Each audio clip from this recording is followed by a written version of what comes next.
Top quality और consistent performance के लिए सिर्फ सिल्वर पंप्स। टॉप क्वालिटी और कंसिस्टेंट परफॉर्मेंस के लिए सिर्फ सिल्वर पंप्स, नाम याद रखना। जळगावच्या तुकारामवाडीमध्ये काल मध्यरात्री या ठिकाणी 20 ते 25 तरुणांच्या टोळक्याने घरांवर या ठिकाणी सशस्त्र हल्ला केल्याची घटना घडलेली आहे आणि या घटनेमध्ये जवळपास मोठ्या प्रमाणावर नुकसान झालं आहे। आपण आता ज्या ठिकाणी ही हल्ला झाला त्याच परिसरामध्ये आहोत। आपण जर या ठिकाणी बघितलं तर 20 ते 25 जणांचा टोळका या ठिकाणी आला। या ठिकाणी नागरिकांनी दिलेल्या माहितीनुसार त्यांच्या हातामध्ये तलवारी होत्या, बंदुका होत्या, असे वेगवेगळे शस्त्र त्यांच्याकडे होती आणि त्यानंतर या तरुणांनी या ठिकाणी प्रचंड शिवीगाळ करत या घरांवर हल्ला केल्याचं या ठिकाणी दिसत आहे। आपण दृश्यांमध्ये बघितलं तर मोठ्या प्रमाणावर या ठिकाणी दगड फेकून घरावर दगडफेक सुद्धा केली। त्यानंतर मिळेल त्या वस्तूचं या ठिकाणी नुकसान या ठिकाणी केलेलं आहे।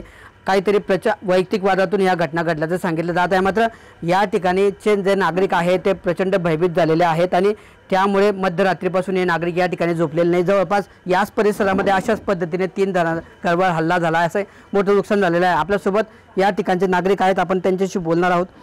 काय नेमकी घटना घडली आहे? रात्री ते अचानक आले आणि अचानक आल्यानंतर सगळे झोपेत होते घरी, आजूबाजूला कोणीच जागी नव्हतं। आल्यानंतर त्यांनी डायरेक्ट दगडफेक केली। दगडफेक केल्यानंतर शिवीगाळ केली।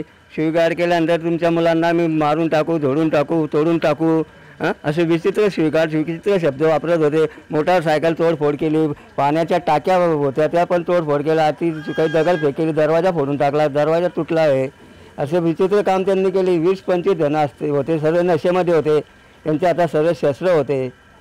तो त्याच्यामुळे कोणी बाहेर निघाला पण नाही, कोणी आजूबाजूवाले पण निघाले नाही। बाबा ते आपल्याकडे नाही ना, आपल्यावर ना धाव घेत ना, आपल्यावर ना अटॅक करत, त्याच्यामुळे कोणीच बाहेर निघाला नाही।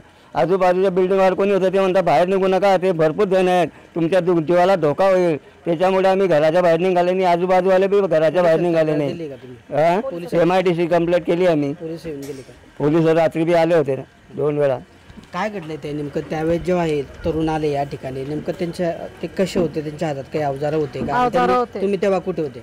आम्ही घरात झोपलेलो होतो। एकदम धडाधड आवाज आला तर आम्ही सगळेजण उठलो, एकदम दरवाजाजवळ गेलो, दरवाजा धरून ठेवला, निघा रे निघा, बाहेर काढा, बाहेर काढा। दगडफेक करत होते, तलवारी खसाखस घालत होते ते। 2 जण म्हणे आला तुमचा म्हणणं पहिलवान आला, गलिच्छ शिव्या दिल्या त्यांनी।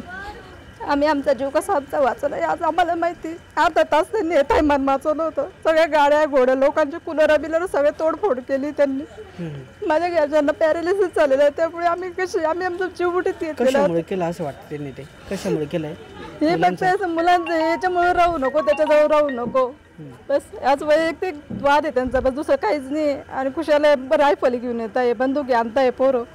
काय मागणी तुमच्या आता? आमची मागणी आहे की यंदा कडक शिक्षा व्हायला पाहिजे आणि आमच्या मुलांना सुरक्षा भेटली पाहिजे आणि आम्हाला पण। हे असे रात्री अपरात्री येतात हे। तर हे आपण या ठिकाणच्या नागरिकांची आपबीती ऐकली। प्रचंड धास्तावलेले आणि प्रचंड भयभीत झालेले नागरिक आहेत।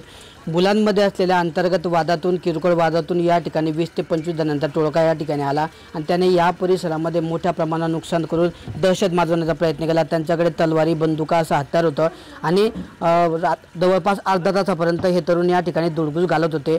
दुचाकी असेल, मिळेल ते साहित्य त्या ठिकाणी, माठ असेल, पाण्याच्या टाक्या असतील, असं घरातलं साहित्य जे असेल घराबाहेरचं ते साहित्य तोडून या ठिकाणी नुकसान केलं आहे आणि जीवे मारण्याची धमकीसुद्धा या ठिकाणी या तरुणांनी दिलेली आहे। या संदर्भात पोलिसात तक्रार दिल्याची माहिती असून पोलिसांकडून अद्यापपर्यंत या संदर्भातली कुठली अधिकृत माहिती आलेली नाही। मात्र प्रचंड नागरिक या ठिकाणी धास्तावलेले असून संबंधित तरुणांवर कठोर कारवाई करा अशी मागणी या ठिकाणी नागरिक करत आहेत। किशोर पाटील, TV9 मराठी, जळगाव।